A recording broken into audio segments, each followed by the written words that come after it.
I got some more fragrance samples in, so you know what that means? We're doing a sampling series video because these are always a good time and fun. Plus, we love some things, we hate some things, but that is the reason why we sample, to discover what we actually like. Welcome back to the channel, everyone. The Samira here. Yes, we're doing a sampling series video. I got my samples from Twisted Lily. I do have a code with them. Definitely check them out for your niche fragrances if you're interested in sampling, as well as full-size bottles. But alas, lipstick of the day today, everyone. I am rocking out with a pretty pink color. This is called MAC Steady Going. This was in their retro matte lipstick line. I'm not sure if they discontinued it or not, but I love this color so much. I even have a backup of it. Details on everything on my face, as well as all the fragrances, will be in the description box below, so you do not have to ask questions about it. Next up, we have fragrance of the day, and this is something I was feeling because I'm feeling sweet this week. We're heading up to Valentine's Day at the time I'm filming this video. We're doing pink everything, pink sweatshirt, pink backdrop.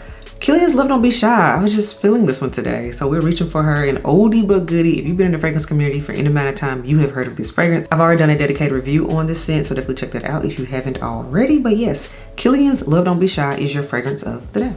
And now let's get into these 6 fragrance samples that I got, tested, played in, and I have thoughts on. Y'all know the drill. We move to the side so you can see pictures of the full-size bottles, so you know what I'm talking about. Let's go ahead and start out with one that kind of broke the internet for not necessarily a good reason. This one was very polarizing and people were mad at this scent. Let's get into it. The first one we have, you all, is this sample right here. This is Parfums de Marly Palatine. Yes, Palatine. You all remember I did smell this one when I went on a trip back in the fall, so I did give my initial first impressions on this scent, but alas, we got a sample this time so I could really play in it, test it on skin, wear it, all the above, so I could really determine, okay, do I not like this scent for real, or was it just a momentary blip? Because in general, I like Parfums de Marly. Y'all know this. I have a ton of Parfums de Marly fragrances in my collection. But anywho, let's talk about Palatine in particular. One of the newest releases for the feminine line, of course. Valaya Exclusive has now come out, but that's a topic for another day. So with Palatine, you all, we have top notes of mandarin, we have bergamot and pear. Then the heart notes, you all, we have our violet petal, we have lavender, and we have floral bouquet. And then in the base, y'all, we have sandalwood, patchouli, musk, and vanilla. So just reading the notes, nothing in here sticks out. It's like, ooh, that's gonna be really challenging, or something I'm not gonna like. This is a very generally appealing scent note situation. You got pear, you got citrus going on, got some florals. Okay. Not mad at it, you know, just reading the notes and everything. Of course, I played in the scent ward and everything, y'all. This is one of those fragrances that you forget you have it on. This is so not memorable at all. I forget I wear this scent, and I played in this one multiple times, and I had to remind myself, wait, did you spray a scent on today? Because I almost reached for another fragrance to spray it on because I really thought I had forgot to spray a fragrance on me that day every time I wore this scent. I'm like, that's not good, and that's not the track record I'm used to with my Parfums de Marly fragrances, because whenever I spray my other ones, think like my Delina, my Valaya, Safanai, things like that, I know I have it on. I don't have to question, did I spray anything on, right? This one is so basic, and this one is so forgettable. Yeah, I'm not feeling it. I'm not feeling it at all. So it's safe to say that my first impression was the right impression, and that I do not think Palatine is full bottle worthy. I'm not interested in it, and we're gonna move right along to something else. Now this next fragrance, I had seen some buzz on this one in the fragrance community, particularly in the gourmand girly community. This one is a newer release. I decided to just check it out because I'm like, okay, another vanilla fragrance, but I'm like, the girls are saying this one is really good. Then I looked at the notes. I said, okay, this is kind of promising. We'll see what happens. So I was like, I can at least test it, right? We are talking about Fugazzi's Vanilla Haze. And this one is so popular right now that it's sold out like everywhere. It's very hard to get a bottle of it. The price point on this one is really good too. To be a niche fragrance, it's actually mirroring a designer fragrance price point. In fact, it's cheaper than some designers. So I have to give it that credit. So I'm like, okay, it's sold out. The girls are saying it's good. So okay. Let's see what it's giving. So with Fugazzi's Vanilla Haze, y'all, we have top notes of mandarin, coconut milk, almond, and hazelnut. I'm already in love with the top notes. That's what sold me. The heart, we have vanilla pod, tonka bean, and jasmine. And then in the base, y'all, we have creme brulee, white amber, and sweet musk. So reading this, I'm like, okay, yeah, this is a gourmand girlish dream. This will be good. I feel like it should be good, but of course, it's a vanilla fragrance, so it might be basic. And y'all just hyping up another vanilla fragrance. But alas, I tested it. Let me tell you something. The gourmand girlies, when you're right, you're right. And y'all were right about this one. Vanilla Haze was a love at first sniff. I gotta give it that credit. Love at first sniff, and I test things and I smell things all of the time. Y'all know that here on the channel. I'm always getting something new in every week, it seems like, be it samples, bottles, whatever. This right here was a love at first sniff and it held my attention. This is excellent. This is super excellent, y'all.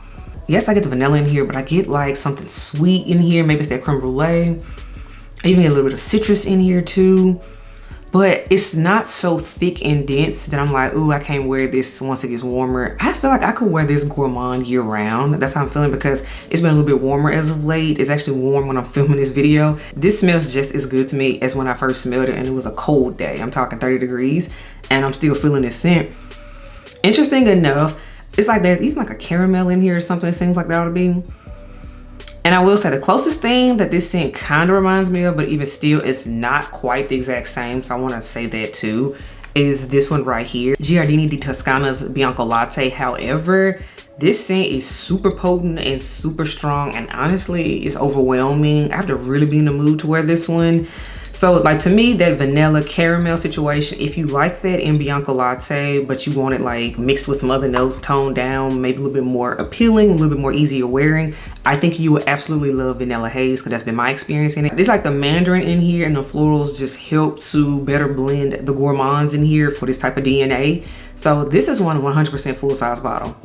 Full-size bottle worthy. Fugazzi's Vanilla Haze. This one is absolutely worth the hype. I am contributing to the hype because I want a bottle of it too. Now this next one was a total whim of a sample situation, y'all. This is from the house of Byredo, and this is Byredo's Flower Head. Yes, Flower Head. I don't really hear that much about Flower Head, you all. When it comes to Byredo, it tends to be like the same fragrances that come up over and over again. Think Mojave Ghost, think Bald Afrique, I think, what's another one? G-Water, that comes up too. Those are like the main three that come top of mind. There are others too, like Vanilla Antique, Rouge Chaotique.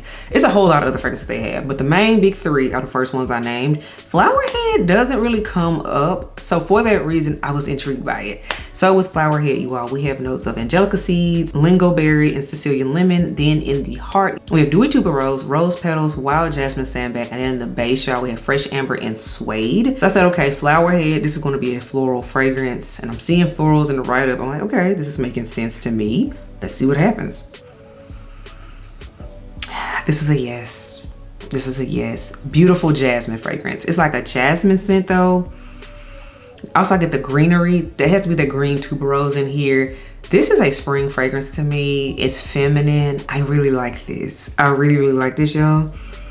Then as it dries down, like on the skin, I got a little bit of a spicy aspect to it, but the florals are still the main character energy here that's happening. But the spice give a little bit of like personality in my opinion. This is a scent too that's a spring scent with personality that doesn't smell like every other floral fragrance because again, it has like some sweetness in here. Some spice in here too. I even get the lemon too, the more it dries down. Okay, I like the journey that Flower Head takes me on. I'm willing to go along with the ride. So Flower Head is a yes as well. And I love that because again, I wasn't checking for it. It found me. It was a sample on a whim. This is why we do sampling series videos, because we discover deep tracks or things that aren't as talked about sometimes along the way. The next fragrance we want to talk about, you all, this is from BDK Parfums, and this is BDK's 312 Saint Honoré. This was like their new fragrance that came out to honor, I want to say, one of their boutiques, a street they came out with. I smelled this one when it came out last year. I don't remember really how I felt about it, so that's why I got a sample of it to say like, okay, let me revisit this one because maybe I might like it because I don't remember. So you all, with a 312, that's what I'm gonna call it, from BDK, we have notes of Brazilian pink peppercorn, we have angelica roots, we got ambroxan, we got ambery musk in here too, y'all. We have Thai oud wood, we also have orange blossom tonka bean and iris in here. Interesting enough, this is one of the shorter write-ups for BDK fragrance because normally they have a long list of fragrances. So I said, okay, this one's gonna be simpler. Okay, pink peppercorn, when I see ambroxan, orange, okay. I'm like, okay, this one's gonna be feminine. Just reading the notes, it's gonna be more feminine to me. And my assumptions were correct. I get the pepperiness, I get the ambroxan in here too. A little bit of a muskiness to me too, in my opinion. It's kind of woody at the same time, which there are woods in here. Yeah, there are woods in here, Thai wood, yeah. This one is okay. I can see this being somebody's signature scent that wants a very understated scent, but for me, it's not doing enough. So I don't like it for that reason. Like, it's just okay. This goes woodier the longer it sits, and I'm like, I'm not really feeling it. So this one is a no. BDK 312 Saint Honoré. No, I don't like it. Now this next fragrance sample, I thought this was so cool because it's a collab between two brands, right? It is a Born to Stand Out fragrance. They did a collab with Fugazzi, and I said, that is cool. I've been sampling fragrances from both houses, yay discovery sets. So I was like, okay, let's see what they come up with when they merge together, right? So where is the scent? Okay, here it is. Fugazzi by Born to Stand Out. Super cool. So you all, the notes for this one are milk, grapefruit, incense. We have mandarin and cumin.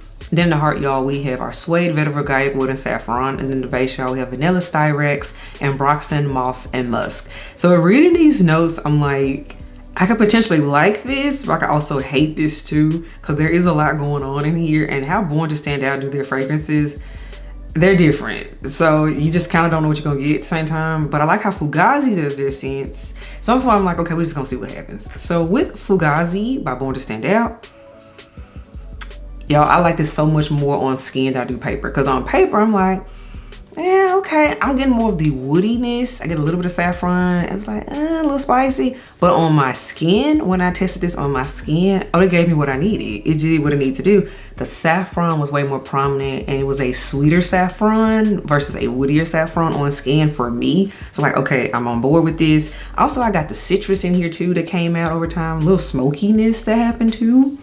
Spice. This one had a lot of personality in a good way. Truly a unique scent. It's interesting. Like the thing is, because it has some heavy hitting notes, but it's also still inviting at the same time. So it's giving me inviting and mysterious all morphed into one. So I like this. I do. This is a win. And that again is Fugazzi by Born to Stand Out. This one was interesting in a good way. I like it. And the last fragrance that we have, you all, is also another Born to Stand Out fragrance. This was their Christmas scent they came out with. This is called Be My Cookie. Yes, Be My Cookie, which I think that is super cute. But of course, gotta read the notes to see what you're gonna get with Born to Stand Out. So, okay, you all, we have top notes of natural raspberry essence. Then in the heart, y'all, we have crunchy cookie and castoreum. So it's gonna go animalic, that's what that means. Then in the base, y'all, we have bourbon vanilla, and we also have a molecule note called tonkatone, which I don't know what that smells like. It's a chemical note. Hey, but I saw raspberry essence in here and I saw cookie in here. So I'm like, okay, let's see what happens. But then there's the castoreum. That's an acquired taste. The only other fragrance I can think of that has castoreum in my collection is my Initio Absolute Aphrodisiac. So, and I love that one. So we'll see what happens. So Be My Cookie, y'all. This smells like a raspberry holiday cookie. That is literally what this smells like. Whenever you get that blue tin filled with cookies and one of them has a raspberry fruit filling in the middle, that's what this gave me. So kudos for nostalgia and classic points for a Christmas cookie. That is a classic Christmas cookie that comes out. This was fun. However, though, it smells too literal. This is what I mean by I don't like gourmands that are way too gourmand leaning. This smells like an actual bakery item and not a perfume. So this is something, it's cool to smell as a novelty, but do I personally want to smell like this? No, I do not. So for me, Born to Stand Out, to Be My Cookie is a no for that reason. It's too literal. I don't like it. So all right, everyone, that wraps up this sampling series video. Let me know what you think. Do you love the scents I talked about? Do you love them? Do you hate them? Do you agree with my assessment? Do you disagree? It's okay. Fragrance is subjective. That's why we sample them, so we can better form an opinion on what we like and don't like. Again, all the samples I talked about today were from Twisted Lily, so definitely check them out for your own samples. And yeah, I will catch y'all in the next video. Bye, else.